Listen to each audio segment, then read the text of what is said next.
नमस्कार, news nation पर Okinawa presents champions की जंग देख रहे हैं आप। मैं हूं आपके साथ चिराग सुखीजा। मेरे साथ मौजूद है मोनू चहल और रोमिता तिवारी। और सूर्य कुमार यादव ने ठाना है कि मुंबई इंडियंस को प्लेऑफ्स में ले जाना है। एक लंबी छलांग मुंबई इंडियंस ने लगा ली है, टॉप 4 में एंट्री पा ली है। तीसरे नंबर पर अब मुंबई इंडियंस आ गई है। रॉयल चैलेंजर्स बेंगलोर को 6 विकेट से करारी शिकस्त देने के बाद मुंबई इंडियंस अब दावा ठोक रही है कि हम प्लेऑफ्स में जाने वाले हैं। और 21 गेंदें शेष रहते, 21 गेंदें नोट कर लीजिए। 200 रनों का लक्ष्य मुंबई इंडियंस ने हासिल कर लिया। Credit goes to Surya Kumar Yadav, Ishan Kishan, निहाल वडेरा, एक मैच विनर। बिल्कुल। और देखिए, हम लोग जब इनिंग खत्म हुई थी रोमिता आरसीबी की, हम लोग तो कहते 20 रन शॉट है, ये तो 40 रन शॉट है। तो 50 रन शॉट है, 21 में 50 बन जाते हैं। जहां तक मुझे याद है, जब फाफ डु प्लेसिस आउट हुए थे, वो 14.1 ओवर्स हो चुके थे जब वो आउट हुए, तो 146 था स्कोर जी। उसके बाद जो लास्ट के 6 ओवर हैं, यानी कि 53 बॉल्स में आपने कितने बनाए हैं? सिर्फ 49। क्या ये जस्टिफाई करता है आपका जो मिडिल ऑर्डर है? आखिरी के 2 ओवर में 14 रन। तो कैसे? तो मतलब ये चौकर्स एक बार फिर से नजर आई है आरसीबी की टीम। जिस तरीके से हम कह रहे थे कि फाफ और मैक्सवेल, वो एक मुकाबला जब था, जब जिताते रह गए थे चेन्नई सुपर किंग्स के खिलाफ, फाफ और मैक्सवेल के आउट होते ही पारी लड़खड़ा जाती है। और आज के दिन भी ऐसा ही कुछ देखने को मिला। ये स्कोर 230-240 के आसपास का होना चाहिए था। मुंबई ने ये बल्लेबाजी करके दिखाई है। एकमात्र परेशानी जो मुंबई इंडियंस की अभी भी बनी हुई है, रोहित शर्मा। रोमिता जी, क्या कहेंगे इनके बारे में? मुझे लगता है लगातार 4 मैचेस हो चुके हैं कि 2, 3, 7 इससे आगे नहीं बढ़ पा रहे हैं रोहित शर्मा। और ये बेहद चिंता करने वाली बात है कि अगर कैप्टन की फॉर्म लगातार इस तरह से, आपके लिए एक दिन खराब हो सकता है, एक मैच जो है वो एक हफ्ता खराब हो सकता है, लेकिन एक महीना ही खराब चला गया। हर मैच जो है उसमें लगभग कुछ इसी तरह का प्रदर्शन रोहित शर्मा का देखने के लिए मिल रहा है। इसलिए सोचने की जरूरत है, क्योंकि कैप्टन भी है, आगे और भी मैचेस खेलने, इंडिया के लिए भी खेलना है। अगर इसी तरह से उनकी फॉर्म बरकरार रहती है तो ये इंडिया के लिए भी मुश्किल वाली बात है। लेकिन ईशान किशन की तारीफ करनी होगी। ईशान किशन लगातार कंसिस्टेंसी के साथ परफॉर्म करते हुए नजर आ रहे हैं। आज भी 21 बॉलों का सामना किया और 42 रन उनके बल्ले से निकल कर आए। लेकिन आज मैच के लिए मेरे मन में तो एक ही लाइन है, हालांकि पंच लाइन आप मार चुके हैं, लेकिन फिर भी मैं ये जरूर कहूंगी कि आज वानखेड़े में सूर्या तूफान आया है। बिल्कुल, वानखेड़े में सूर्या तूफान आया है, सुनामी आई है। आप जितने वर्ड्स यूज कर लीजिए सूर्य कुमार यादव के लिए, वो शायद कम पड़ेंगे सूर्य कुमार यादव के लिए। क्योंकि यार, अब जब लय में सूर्य आते हैं ना, तो फिर टारगेट 200 का है, 220, 240, कोई फर्क ही नहीं पड़ता। जब ये बल्लेबाज मारता है तो ऐसा मारता है कि बाकी गेंदबाजों को समझ में ही नहीं आता। और खास तौर पर हर्षल पटेल को तो बिल्कुल ही नहीं समझ में नहीं आता कि यार लाइन और लेंथ पे डालूं, फुल टॉस डालूं, नो बॉल डालूं, क्या डालूं।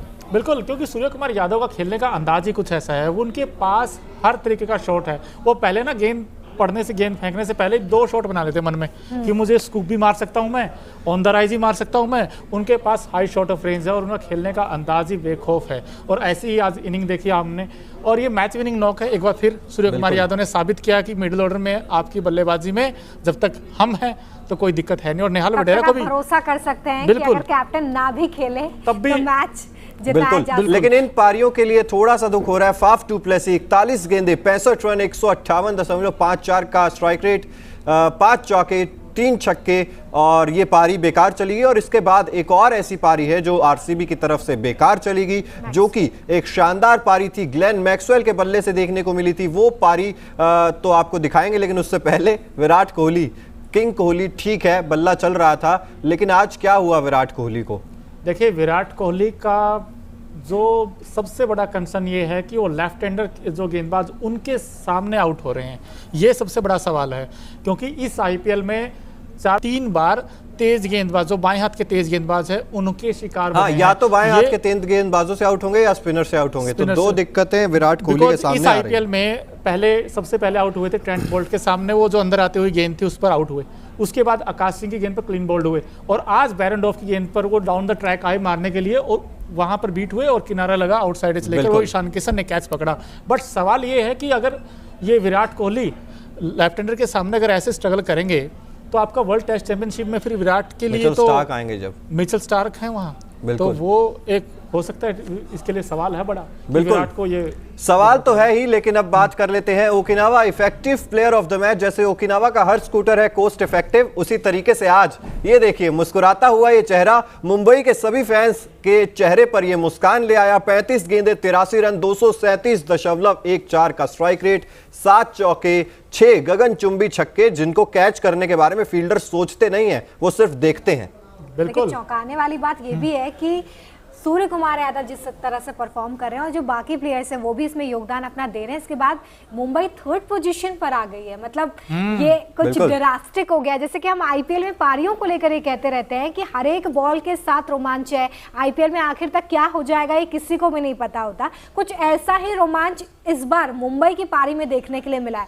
कहाँ लगातार मैचेस हार रहे थे, हम यहाँ खुद डिस्कशन कर रहे थे कि मुंबई के प्लेयर्स को हो क्या गया है, लेकिन अब जिस तरह का मैच मुंबई की तरफ से खेला जा रहा है वो काबिले तारीफ है कि आप ये समझते हैं कि प्लेऑफ के करीब आने के बाद आपको किस तरह की क्रिकेट खेलनी है। बिल्कुल, और ऑल क्रेडिट गोज टू देखिए यंग प्लेयर्स जो आए हैं, चाहे वो तिलक वर्मा हो, चाहे नेहाल वडेरा हो, और सूर्य कुमार यादव तो जब से लय में आए हैं मुंबई का काया पलट हो ही चुका है। और मुंबई का सीजन भी कुछ इसी तरीके का जाता है, शुरुआत में मैचेस हारते हैं, उसके बाद एकदम से इस तरीके से आते हैं कि और कोई है नहीं अब हमारे सामने। बिल्कुल। और चिराग और रोमिता, हम लोग हर दिन ये बात करते हैं कि जिस दिन मुंबई के जो यंग टैलेंट है वो परफॉर्म करेगा, ये टीम हारने वाली नहीं है। और आज भी ऐसा ही देखा, नेहाल वडेरा ने आज रन बनाए हैं, ऊपर से ईशान किशन ने वो स्टार्ट दिया, वो अटैकिंग क्रिकेट खेला, तो 42 बनाए सिर्फ 20 बॉल्स में। उन्होंने फ्लाइंग स्टार्ट दे दिया था शुरू में। हालांकि रोहित का हम सब जानते हैं कि उनका फॉर्म चिंताजनक है ही, लेकिन उसके बाद नेहाल वडेरा ने भी, ये भी एक अच्छी फाइंड है मुंबई के लिए, क्योंकि इस बैट्समैन की भी 5 अच्छे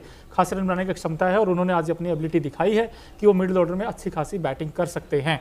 तो मुंबई इंडियंस के लिए अब अच्छी खबर ये है लेकिन कि बेंगलुरु को क्या हो गया मोनू, लगातार ये चौथी हार है अपने होम ग्राउंड पर। बिल्कुल क्या हो गया बेंगलुरु को? देखो सेम सिचुएशन था दोनों के लिए, मस्ट विन सिचुएशन था। बेंगलोर अगर आज जीतता वो भी इस रैंक पे पहुंच जाता, आज मुंबई जीता तो ये नंबर 3 पे पहुंच गया। लेकिन अब टफ हो गया है आरसीबी के लिए आगे का सफर, क्योंकि सारे मैचेस जीतने पड़ेंगे और उसके बाद भी भरोसा नहीं कि आप 3 मैचेस बचे हैं अभी आरसीबी के, तीनों जीतने पड़ेंगे तब भी 16 अंकों तक पहुंचोगे। लेकिन इस बार तो 16 पे भी थोड़ी सी वो है ना, जद्दोजहद करनी पड़ेगी। आज पीयूष चावला को क्या हुआ, 1 विकेट ही रह गया, दूसरी विकेट नहीं आई।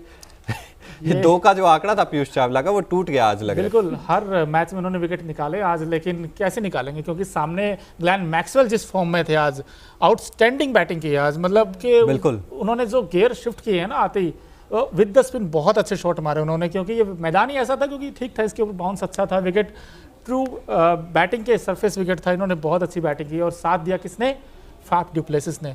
फाफ डुप्लेसिस ने भी ये माना है कि ऑरेंज कैप पर मेरा ही कब्जा है। वो ऑरेंज कैप नहीं छोड़ रहे हैं, सबसे highest orange cap, purple cap, सारी कैप्स आरसीबी ले जाती है, लेकिन जब ट्रॉफी की बात आती है तब आरसीबी को पता नहीं क्या हो जाता है। फिलहाल कुमार कार्तिकेय की बात करें, 4 ओवर 35 रन, ये अच्छी गेंदबाजी है इस विकेट पर, जहां पर 200 रन बने हो आरसीबी की तरफ से। एक विकेट भी इन्होंने चटकाया। और मुंबई इंडियंस की देखिए बात करें तो इस सीजन 215 चेस कर लिए पंजाब के खिलाफ, 213 चेस कर लिए राजस्थान के खिलाफ, और अब 200 चेस कर लिए आरसीबी के खिलाफ।